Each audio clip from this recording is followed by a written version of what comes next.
அன்பார்ந்த நேயர்களே, வாருங்கள். இன்னைக்கு தினமும் மனமும் நிகழ்ச்சியில பருப்பு இட்லி பண்ணி காமிக்க போறேன். இந்த 3 பருப்பு எடுத்துட்டு இருக்கேன். பைத்தம்பருப்பு, துவரம்பருப்பு, உளுத்தம்பருப்பு.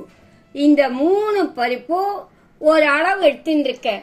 ஒரே அளவா இப்போ ஒரு சின்ன டம்ளர் பைத்தம்பருப்புனா அதிலேயே துவரம்பருப்பு, அதே அளவுலயே உளுத்தம்பருப்பு, அதே அளவுலயே அரிசியும் எடுத்துக்கணும்.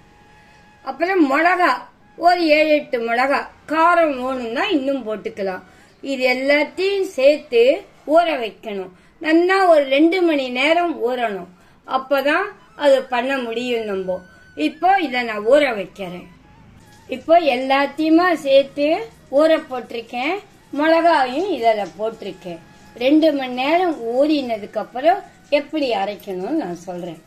இப்போ நல்லா ஒரு 2 மணி நேரத்துக்கு மேல நல்லா ஊறிட்டு பாருங்க. பருப்பெல்லாம் நல்லா எப்படி ஊறி இருக்கு பாருங்க. இது இப்ப இத மிக்சியில நல்லா தண்ணியெல்லாம் வெடிச்சிட்டு கொரகொரன் இட்லி தட்டுல வைக்கும்படியா கொரகொரன் அரைச்சி எடுத்துக்கோங்க.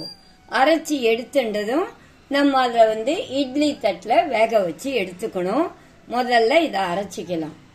இதோ எப்படி அரைச்சிருக்கேன் பாருங்க. இதோ இந்த திட்டத்துக்கு இதோ அரைச்சிருக்கேன். இத இட்லி தட்டுல எண்ணெய் தடவிட்டு வச்சு ஆவியில வச்சு எடுத்துக்கலாம்.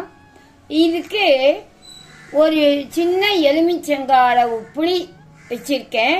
இத 1 டம்ளர் ஜலம் வரும்படியா கரைச்சி எடுத்துக்கோங்க. நான் 1 டம்ளர் ஜலம் கட்டி ஊற வச்சு வைக்கிறேன். இப்ப இத ஆவியில வைக்கலாம். ஆவியில வச்சு எடுத்துட்டு இருக்கேன். இத பாருங்க, வெந்திருக்கு கரண்டி போட்டா. இது மாவு கொஞ்சம் இதுவா கொரகொரன்னு அரைச்சிக்கணும். இது கொரகொரன்னு அரைச்சிண்டாதான் உங்களுக்கு இன்னும் நல்ல டேஸ்டா சாப்பிடலாம். இப்போ இத தட்டுலேருந்து எடுத்து போட்டுக்கிறேன்.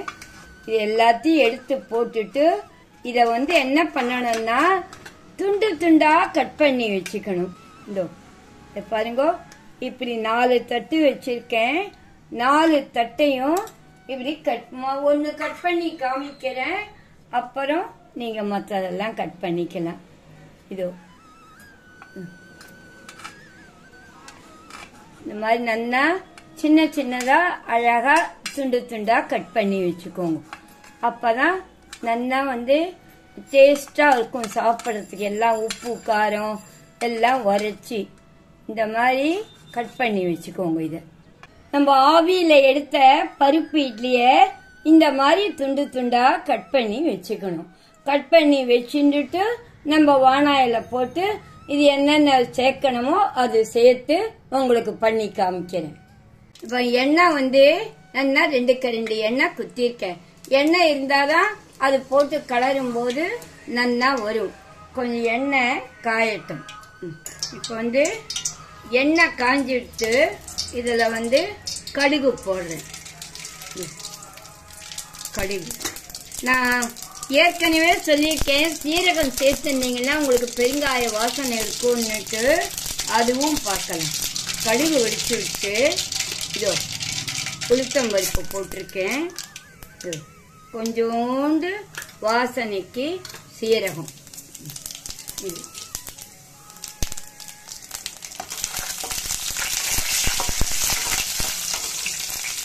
இப்போ கறிவேப்பிலை போட்டுட்டேன். இந்த புளி கரைச்சி வச்சுருக்கேன் பாருங்க. இப்ப இதை விட்டு கொதிக்க விடுங்க.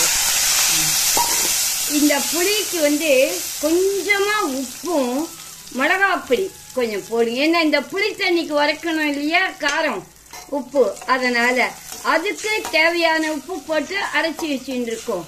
இது கொஞ்சம் கொதிக்கட்டும். இதுல ஒரு பிஞ்ச் வெல்லமும் போடுறேன். அப்ப நல்ல டேஸ்டா இருக்கும் அது சாப்பிடுறதுக்கு. அந்த வெல்லமும் போட்டு கொதிக்க வைக்கிறேன். ஆமா, இன்னும் கொஞ்சம் கொதிச்சா போதும். ஏன்னா அப்பதான் புசரினா அது கரெக்டா வரும். அதனால பாருங்க, எண்ணெய் முதந்து நல்லா புளி தண்ணி திக்கா அது தெரியுது பாருங்க. எண்ணெய் முதந்து இப்போ இதெல்லாத்தையும் இதில் சேர்த்து நம்ம கலரலாம். இப்போ எல்லாத்தையும் போட்டு சேர்த்து கலரணும் நல்லா. அப்பதான் எல்லாத்துக்கும் எல்லாம் உரைக்கும். இந்த புளி, உப்பு, காரம் இந்த பருப்பு இட்லிக்கு நல்லா உரைக்கும். அதனால சேர்த்து கலரிட்டு இதுவும் ஒரு 5 நிமிஷம் இருக்கட்டும். இது அதனாக்கா நல்லா டேஸ்டா வரும். பலகாரத்துக்கும் நல்லது. பருப்புகள்லாம் உடம்புக்கு புரோட்டீன் இருக்கு. அதனால எல்லாம் நம்ம சாப்பிடலாம். நல்லா கிளறிட்டேன். இப்ப சுவையான இந்த பருப்பு இட்லி ரெடி. நீங்க எல்லாத்தையுமே எனக்கு நீங்க ஃபீட்பேக் பண்ணணும், பண்ணி பார்த்துட்டு. அப்பதான் எனக்கு ஒரு இது வரும் வேகம். உங்களுக்கு இன்னும் புதுசு புதுசா பண்ணி காக்கணும்ட்டு. பாட்டி முடியலனாலும் இந்த வயசுல நீங்கெல்லாம் பண்ணணும் புதுசா எல்லாம். அதே சரி நம்மளுடைய கல்ச்சருக்கு ஏத்த மாதிரியும் பண்ணணும் அப்படிங்கறதுதான் இதெல்லாம் நான் பண்ணி காமிக்கிறேன். கண்டிப்பா நீங்க ஃபீட்பேக் பண்ணுங்க. மீண்டும் அடுத்த நிகழ்ச்சியில் உங்களை சந்திக்கும் வரை உங்கள் கனகா பாட்டி.